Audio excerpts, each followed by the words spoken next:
Who can tell you no?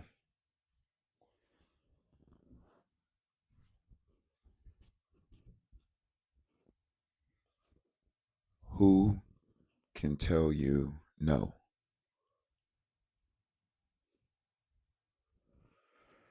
See, for a long time, I used to think being grown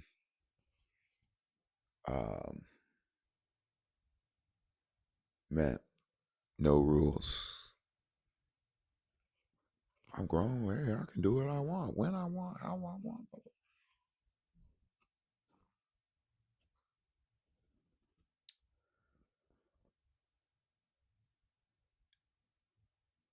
See, what I've learned after living that way for quite some time um,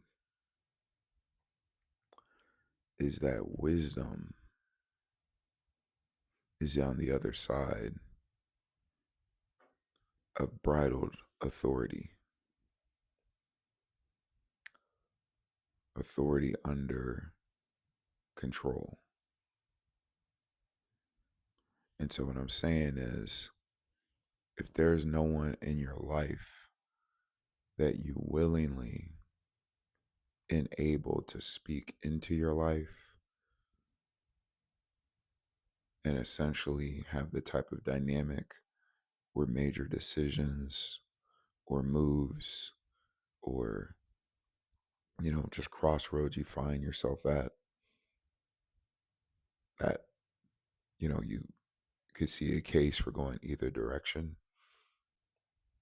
I'm not talking about somebody just tells you what to eat, to wear, to drink. That's not what I'm saying. I'm just saying, are you out here just moving and doing whatever? Or do you have a level of intention for your life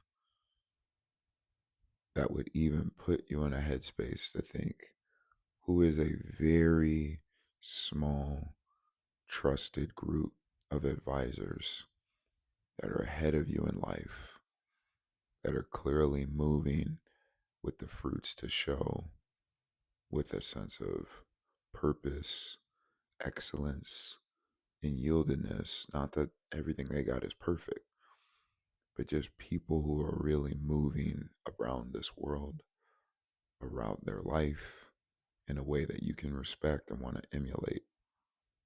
Results may vary. There's no guarantees or promises, but there's wisdom in yielding yourself and your free will that, yeah, you can do whatever you want. That's the truth of it. You can. But is it the smartest move? What a superpower to to borrow somebody else's wisdom and lived experience, to let them speak into your life and say, from what you've got going on, I know why it looks enticing. And maybe it's not a no, maybe it's a not yet. But because I've lived maybe a little bit more life than you have, here's the wisdom I would offer. Hey, I know you're in a tough spot in your relationship, but before you make a final decision over a temporary moment, a temporary obstacle, here's some examples I've lived through. Borrow the wisdom from my lived experience. I think you should endure. Not talking about abuse or something like that, but you get what I'm saying? We got to get back to honoring our elders. And again, you got to interview and test and make sure this ain't for everybody. Just because they're chronologically older than you doesn't make them wise. So I'm asking for us to first clean up our side of the street. We have to get wisdom. We have to get understanding. But as that seed is planted and starts to grow, let some of the fruit of that crop be that, hey, I don't want to just be out here by myself, just figuring it out. I go this way when I want, I go that way. Nah, I'm only living one life. How much more can I accomplish if I were able to borrow 10 different lives, 10 different lifetimes? You can do that through books. You can do that through, reading autobiographies, documentaries, just gaining wisdom and understanding. Of course, some of that is lived experience.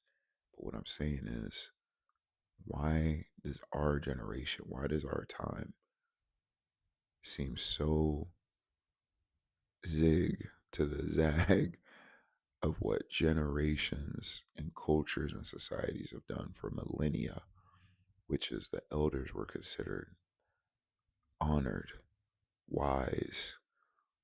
It makes sense when you really think about it. So we got to get back to honoring our elders, man. We've got to, because they've got free game for us.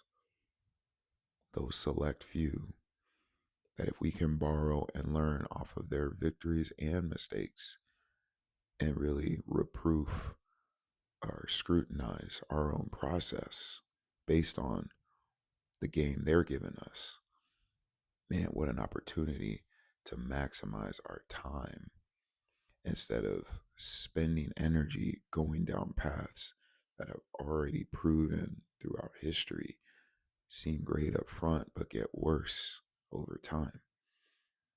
So there's just a whole opportunity there for us to be better and get a higher ROI off of our energy.